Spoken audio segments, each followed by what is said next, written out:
Amigo do canal, que bom ter você aqui com a gente, seja bem-vindo. Vamos gravar mais um vídeo, então vamos falar agora a respeito dos times Corinthians, Palmeiras e São Paulo, o trio de ferro e o seu desempenho, o desempenho deles na Libertadores da América e na Sul-Americana. Antes de mais nada, nós pedimos para você deixar o seu like, compartilhar, se inscrever no canal, ativar o sininho de notificações, comentar. Ajude a gente aí, a mídia alternativa, beleza, galera? Bora lá. O Corinthians venceu por 3-0 o Racing do Uruguai jogando no Neoquímica Arena e garantiu de forma antecipada a vaga para as oitavas de final. Lembrando que na Sul-Americana, o time de melhor campanha na fase de grupos, né, no primeiro lugar, já garante de forma antecipada as oitavas de final. O segundo colocado, que era a vaga que o Corinthians tinha naquele momento, antes do jogo, ele dá ao adversário uma repescagem, uma espécie de repescagem que joga contra um adversário que vem da Libertadores da América, o terceiro colocado da Libertadores da América. Dessa forma, o Corinthians acabou antecipando a sua ida às oitavas de final, garantindo o primeiro lugar no grupo. O Bruno vai dar mais detalhes a respeito da partida. Já o Palmeiras empatou sem gols com o São Lourenço, jogo no Allianz Parque, que garantiria ao Palmeiras posto de primeiro lugar geral se ele vencesse. O Palmeiras, com um tropeço, acabou perdendo a oportunidade de garantir a melhor campanha na fase de grupos da Libertadores. Agora o River Plate é o time com a melhor campanha, seguido do Atlético Mineiro. O Palmeiras é o terceiro colocado. Tá? O Palmeiras então perdeu a oportunidade de garantir até a fase semifinal o direito de jogar a segunda partida em casa, no mata-mata. O Luiz vai falar mais a respeito do jogo também. E o tricolor de Zubeldia e Alegria, acabou vencendo por 2-0 a equipe do Tajeres, jogando no Morumbi na quarta-feira. Resultado esse que também garantiu São Paulo em primeiro lugar no grupo. O São Paulo vai disputar as oitavas de final, jogando em sua casa o jogo da volta. É importante para o São Paulo. Essa vitória foi muito importante em virtude de trazer ao São Paulo essa situação de jogar a segunda partida em casa. Vamos lá, vamos falar mais a respeito dos nossos times. Fala pessoal, tudo bem? Passando aqui para comentar com mais detalhes aí como foi o último jogo do Corinthians aí na fase de grupos da Sul-Americana, que jogou na Neoquímica Arena contra o Racing do Uruguai, que até então era o líder do grupo, um ponto à frente. O Corinthians precisaria vencer para terminar em primeiro lugar e aí já ter acesso direto às oitavas de final sem passar pelos playoffs. E vamos começar comentando aqui pelo Antônio Oliveira, né, que todo mundo, ou a grande maioria, vamos colocar assim, aprovou a escalação inicial, onde ele trouxe o Coronado no lugar do Romero. Por que a grande maioria aprovou? Porque assim, o Corinthians jogava em casa, precisando do resultado, contra um time que tecnicamente conseguia ser inferior ao Corinthians, né? Então não fazia muito sentido você ter o Romero numa situação dessa. O Romero, apesar de ser classificado como atacante, a gente sabe que uma das principais funções dele é a parte de tática, de defesa, de compor, né? Então ele começou com o Coronado. O Coronado começou aberto, jogou a maior parte do tempo aberto e por vezes aí fez aparições aí pelo meio, tá? Então ele jogou muito bem, aproveitou essa oportunidade, fez um belíssimo gol, tá? Se sentiu bem à vontade, né? E juntamente aí com esse bom jogo do Coronado, quem também foi beneficiado e fez uma ótima partida foi o Garro, que de uma certa forma foi beneficiado porque junto com o Coronado ele dividia um pouco essa responsabilidade de criação, de um toque mais qualificado aí no último terço do campo, né? E isso acabou ajudando bastante e esses dois fizeram uma ótima partida. Comentar de alguns outros jogadores que eu queria destacar. O Wesley fez uma boa partida, o Yuri Alberto também, né? O Yuri Alberto que saiu do jogo com a sensação de que tinha marcado um gol, mas na súmula final aí o juiz acabou dando gol contra, né? Gostaria de falar um pouco do Ranieri, né? Mas de algo diferente. Não vou falar da parte defensiva porque ele realmente mantém uma regularidade espetacular. Mas nesses últimos jogos aí a gente tem percebido aí uma aparição dele maior aí na parte ofensiva. Ele tem chegado mais, ele tem às vezes saído um pouco com a bola e enfim, aparecido mais ali entre os meias e os atacantes. Quem sabe aí não é um desenvolvimento dele para ser aquele box to box, né? Como foi o Paulinho. Paulinho esse que também jogou alguns minutos, 15 a 20 minutos, seus últimos minutos com a camisa do Corinthians. Ele que não vai ter o contrato renovado, então ele fez essa despedida, uma despedida muito legal dentro do que foi possível, né? Foi uma despedida para mim muito mais emocionante para ele do que foi o Cássio. Então esse daí foi um outro destaque da partida. Falando um pouco aí da defesa do Corinthians, né? Da linha de defesa e do Miguel, né? Vamos começar pelo Miguel, que fez uma boa defesa no começo do jogo, quando estava 0-0, de puro reflexo, né? E depois ele foi, em um outro lance, ele foi tentar sair com os pés e acabou cometendo um passe errado dentro da grande área e que por pouco não saiu um gol do Racing, né? Que poderia desenhar uma nova partida. Mais uma vez, Kaká e Félix Torres não comprometeram, mas também, como eu disse na abertura aí, era um time que tecnicamente não oferecia tanto perigo, mas tem o feeling ainda de que Gustavo Henrique para mim tem que ser o titular. O que vocês acham? Vocês acham que desses três, Gustavo Henrique é o titular e depois entra Félix Torres ou Kaká? Comentem aí. E para não passar em branco aí, falar do Hugo, né? O Hugo que eu critiquei muito nos primeiros jogos pelo Corinthians, né?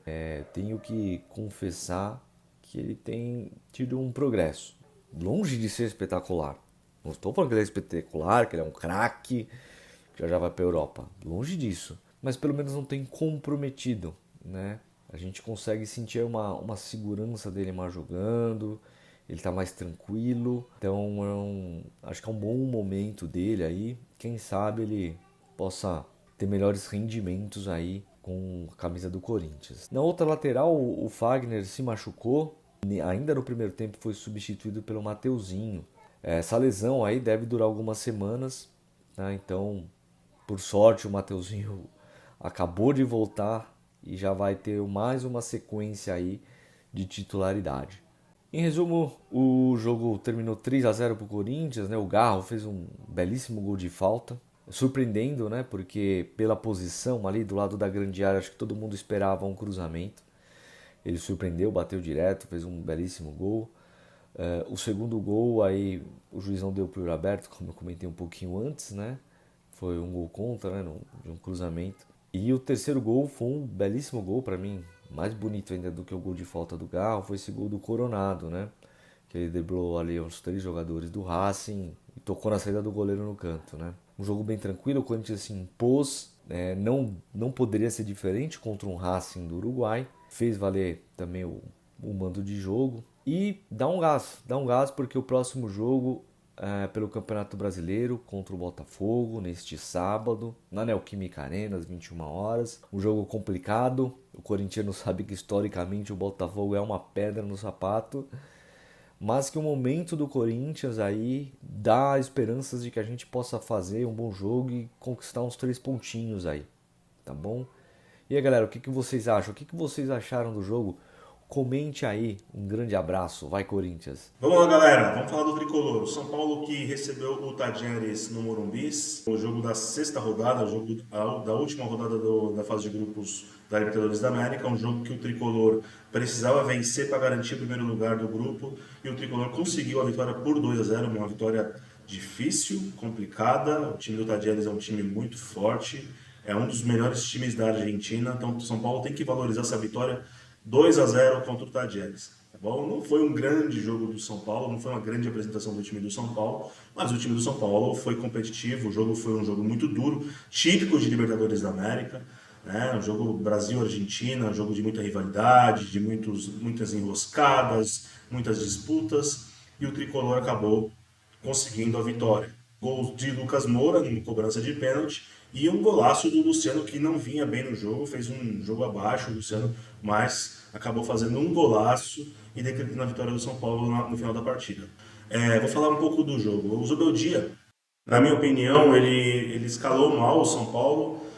Começou o São Paulo num esquema 4-2-3-1, onde o Lucas atuou mais pela direita, o Luciano mais centralizado e o Nestor mais pelo lado esquerdo, com o Juan fazendo papel de camisa 9, o centroavante. Mas o São Paulo encontrou muitas dificuldades, o time do São Paulo ficou encaixotado no primeiro tempo, a equipe do Tajeres criou mais situações de perigo, até o Nestor fazer uma grande jogada pelo lado esquerdo, invadir a área e sofrer penalidade. Na minha opinião, penalidade. Tudo bem que o Nestor deu uma valorizada, deu aquele pulo, né? Mas o pênalti aconteceu, foi bem marcado. E o Lucas Moura bateu, o goleiro defendeu a primeira cobrança do Lucas, mas o goleiro se adiantou. E aí o juiz mandou voltar, pelo VAR, o juiz mandou voltar e o Lucas converteu a segunda oportunidade 1-0 tricolor, resultado que naquele momento para nós foi excelente, pelo que foi o primeiro tempo. O jogo foi bem truncado, com poucas opções e se tivesse alguém que saísse com o primeiro com o placar, foi a equipe do Tajeres, né? Eles fizeram melhor o que eles se propuseram fazer no jogo do que o São Paulo. Executaram melhor o que eles propuseram. No segundo tempo, com o placar adverso, com menos cera, né? Aí agora com o resultado adverso para eles, eles voltaram para o segundo tempo tentando atacar o São Paulo, ficando mais com a bola, mas o São Paulo esteve bem postado. Aliás, se tem um resultado ótimo do Zubeldia nesse início de trabalho, pode-se dizer que é o trabalho defensivo do São Paulo, que com o Carpini era um Deus nos acuda. O time do São Paulo era mal postado, se posicionava mal, a defesa ficava muito vulnerável porque o meio de campo era um meio de campo afastado, um meio campo que não tinha aquela sustentação, dava aquela sustentação mesmo com Pablo Maia e Alisson, mas o São Paulo, o Zubeldia corrigiu isso. Né? Era o grande trunfo do time do Dorival Júnior, era a solidez defensiva, e o São Paulo com o Alisson um monstro, um monstro. O Alisson monstruoso. O Alisson é um dos três principais jogadores do São Paulo hoje. Tá? Na minha opinião, Alan Franco, Alisson e o Nestor são os três principais jogadores do esquema de jogo do Zubeldia hoje. Ah, mas o Nestor não joga todas. O Nestor ele voltou recentemente de uma lesão. Mas em todos os momentos que o Rodrigo Nestor entrou no São Paulo, ou como titular, ou no segundo tempo, ele tem jogado o fino da bola. Tem jogado muito, se destacado, feito gols, participado de gols e também ajudado muito na defesa. Então, eu tenho que falar, enaltecer o trabalho desses caras aí, tá? Outros jogadores, o Luciano está muito bem também, apesar de um jogo abaixo, jogou mal esse jogo. O Luciano está muito bem, né? E também o Juan, o garoto Juan que perde muitos gols, não tem tanta qualidade técnica, mas compensa com muito esforço, com muito empenho tático. Então o Juan também tem desempenhado bem a função que foi desencadeada para ele. Inclusive o André Silva, que seria o substituto natural do Caleri, acaba sendo preterido porque o Juan está vivendo um melhor momento, é mais participativo, é mais combativo e tem ajudado mais o São Paulo nesse momento. O Tricolor, com esse resultado, como eu falei, agora aguarda a definição do sorteio das oitavas de final da Libertadores da América. Olha, não tem como escolher adversário nesse momento, tá? Porque a Libertadores da América chegou na sua parte final e todos os times que estão nesse momento na fase eliminatória, todos eles têm condições, camisa, tradição, para poder trazer dificuldades para todos os times. Tá? O São Paulo se livrou, por exemplo, de Palmeiras, Atlético Mineiro, Fluminense, né, que são adversários muito difíceis, mas em compensação os segundos colocados também são adversários muito difíceis. Tem o Flamengo, tem o Botafogo, pode vir o Grêmio, tem o São Lourenço, que é um time chato. Então, assim, os colocados também são muito complicados. Tá? Então, o São Paulo não pense que o São Paulo vai encontrar vida mansa nas oitavas de final, porque não vai. Tá? Fato é que o São Paulo também hoje é um time muito chato. Qualquer time vai ter dificuldades quando jogar contra o São Paulo. Tá bom? Quero que você deixe aí o seu comentário, o que vocês acharam da partida, o que vocês têm achado do desempenho do Zubeldia. Zubeldia está ainda invicto, 9 jogos com a camisa do São Paulo, 7 vitórias e 2 empates. Tudo bem, os adversários, a maioria dos adversários não estavam à altura do tricolor, né? Mas alguns adversários são adversários consideráveis. Tajeres não é um adversário tão simples assim, é um adversário considerável. Fluminense foi um adversário considerável, o São Paulo venceu. Palmeiras é um adversário considerável, o São Paulo empatou. Então, assim, o trabalho do Zubeldia merece, sim, elogios nesse momento, tá bom? Longe de ser uma maravilha, né? Mas São Paulo não é brilhante, mas é muito competitivo. E isso traz para a gente, sim, grandes possibilidades. Acho que São Paulo pode vir a ter um ano excelente na questão de títulos ou até mesmo de bons campeonatos que vier a fazer. Tá bom? Deixa aí seu palpite com a gente, tá bom? Deixa seus comentários. O Tricolor que agora vai jogar contra o Cruzeiro no Morumbis, válido pelo Campeonato Brasileiro, pela 7ª rodada do Campeonato Brasileiro. O Tricolor deve ter o retorno do Caleri e o São Paulo precisa vencer para continuar buscando as primeiras posições do campeonato. O São Paulo hoje é o 5º colocado. Se o São Paulo vencer, ele pode chegar ali à vice-liderança, chegar entre os 3 primeiros lugares, tá bom? Deixa seu palpite aí com a gente. Eu acho que o Tricolor vai vencer o jogo por 2-0, tá? São Paulo 2, Cruzeiro 0 é o meu palpite, beleza? Falando agora de final de Champions League, o principal campeonato da Europa, de clubes da Europa. Borussia Dortmund e Real Madrid, um grande jogo.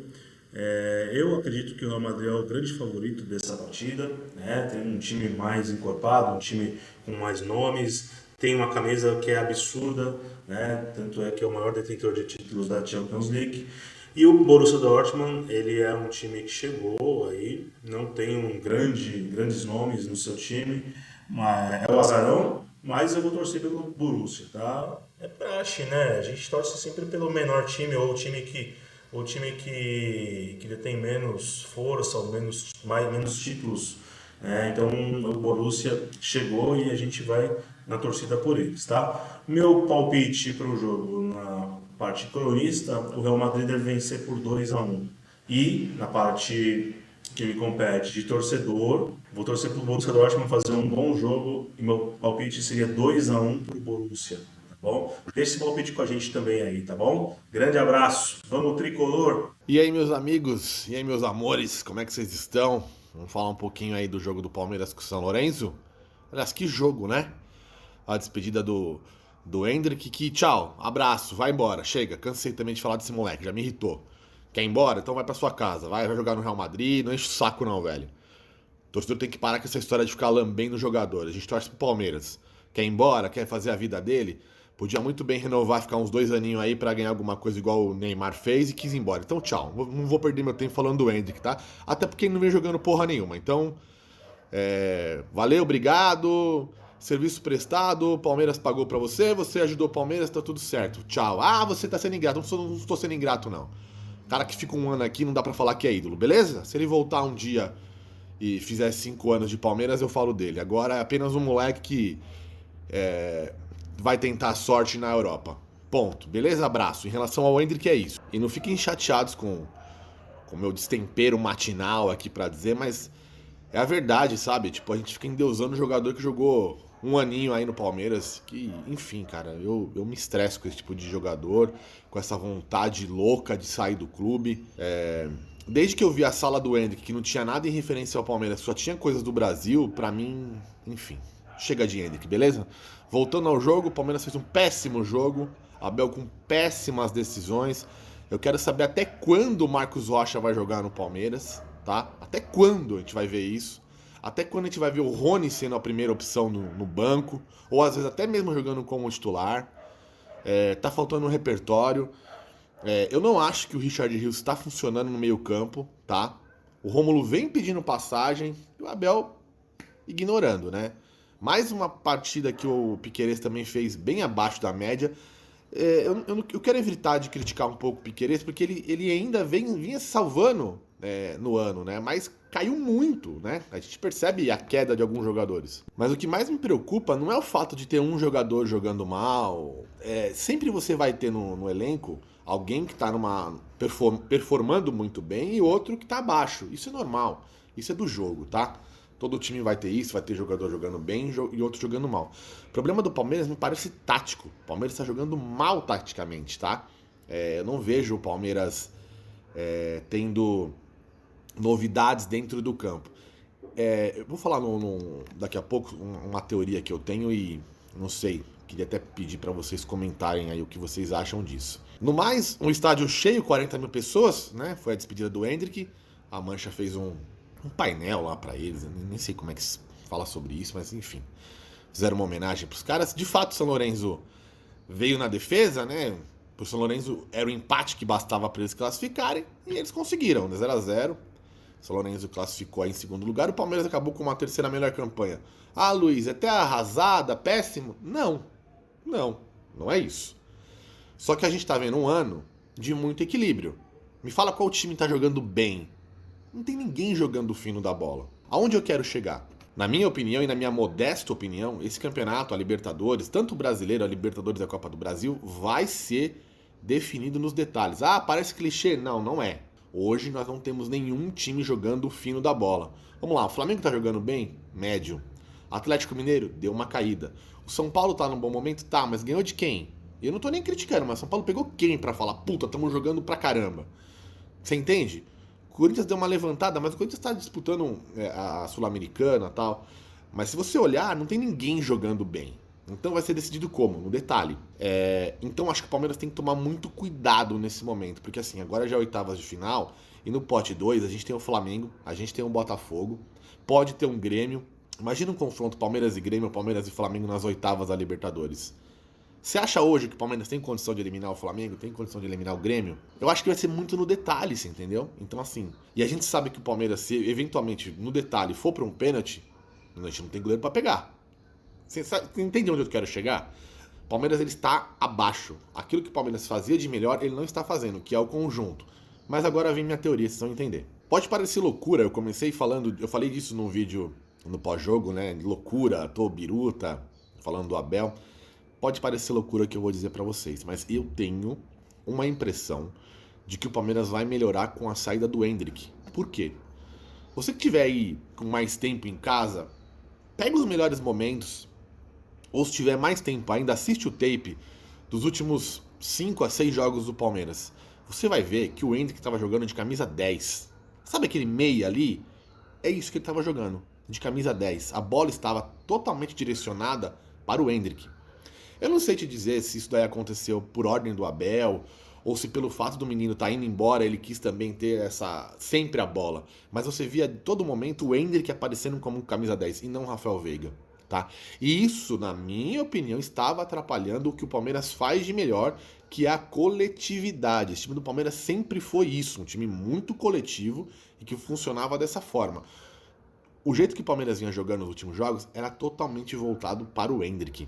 Então eu acredito que com a saída do Endrick, o Rafael Veiga vai voltar àquela posição ali mesmo de armador e o Palmeiras vai ter que buscar soluções. Eu não tô tão preocupado assim, porque eu vejo que o Palmeiras tem pro segundo semestre algumas novidades importantes. Por exemplo, Felipe Anderson e Dudu.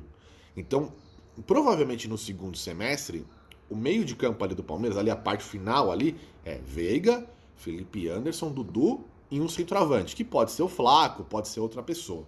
Então acho que vai mudar muito o estilo do Palmeiras jogar. Por isso que eu não vejo o Abel tão preocupado, tá? Eu acho que o Abel deixou o Endrick um pouco solto, olha, ele vai embora mesmo, tá no começo, o Palmeiras já estava classificado na Libertadores, e tinha o jogo com o Botafogo, que teoricamente era um jogo que o Palmeiras estava também classificado, então acho que ele deixou o menino mais livre ali, né, pra terminar essa passagem pelo Palmeiras. É só minha opinião, tá? Eu posso estar falando uma loucura, mas eu acho que o Palmeiras vai melhorar a partir de agora, sabe? Ele vai ter que voltar àquela parte coletiva que fez do Abel, que é o Abel no Palmeiras, né? Que é o maior técnico da história do Palmeiras. Bom, em relação ao Palmeiras, eu acho que é isso, né? Foi um péssimo resultado. O Palmeiras volta agora. Péssimo resultado no sentido de que poderia buscar a melhor campanha, tá? O Palmeiras classificou ali com uma terceira melhor. Não muda muito também se você parar pra pensar. É preocupante o futebol que o Palmeiras vem apresentando, mas como eu falei, eu acho que a partir de agora a tendência é melhorar. Parece meio maluco que eu tô dizendo isso. Pô, estamos tirando o Endrick do time, Luiz, e você acha que o time vai melhorar? Vai. Me cobrem, vocês vão ver como coletivamente o Palmeiras vai melhorar com a saída do Endrick. E o Palmeiras volta a campo no domingo, né? Contra o Criciúma, 4 da tarde, um jogo lá em Criciúma, um jogo pesado, tá? O Criciúma vem jogando bem, deve ter um apoio da sua torcida, deve ter o estádio lotado, não vai ser fácil pro Palmeiras, e o Palmeiras precisa desses 3 pontos. Então acho que o Palmeiras vai ter uma dificuldade lá, mas precisa voltar com essa vitória, tá? Depois o Palmeiras fica 11 dias, acho que é 11 dias ou 9 dias sem jogar, e daqui a pouco já começa a Copa América e a Eurocopa. E para fechar, hoje tem Real Madrid e Borussia e Real Madrid, a final da Champions League. E aí, quem leva? Olha, eu, desde os anos 90 ali, né? Não na época dos Galácticos, mas no começo ali, bem no comecinho dos anos 90, eu gostava do Real Madrid por causa do Hugo Sanches, tá? Então já tenho 40 anos, eu tenho um tempo maior aí de futebol. Eu sempre gostei do Real Madrid, mas pelo bem do futebol, hoje eu vou torcer pro Borussia, né? Acho que seria bem legal ver o Borussia campeão, mas eu não acredito. Eu vou torcer, mas eu acho que o Real Madrid vai ganhar até com uma certa facilidade. Vai me surpreender muito se o Real Madrid perder essa final. Meu palpite, 2-0 pro Real Madrid. Eu acho que é muito difícil o Real Madrid perder essa final. A diferença é muito grande de elenco, de time. Eu nem sei como o Borussia conseguiu chegar nessa final, acompanhando o campeonato alemão. Achei o Borussia um dos piores times dos últimos tempos e eles chegaram na final da Champions. É Copa, tudo pode acontecer. Mas enfim, e aí, o que vocês acham? Quem leva? Borussia? Real? Deixe seu comentário. E é isso, gente. Forte abraço e avante palestra. Chama!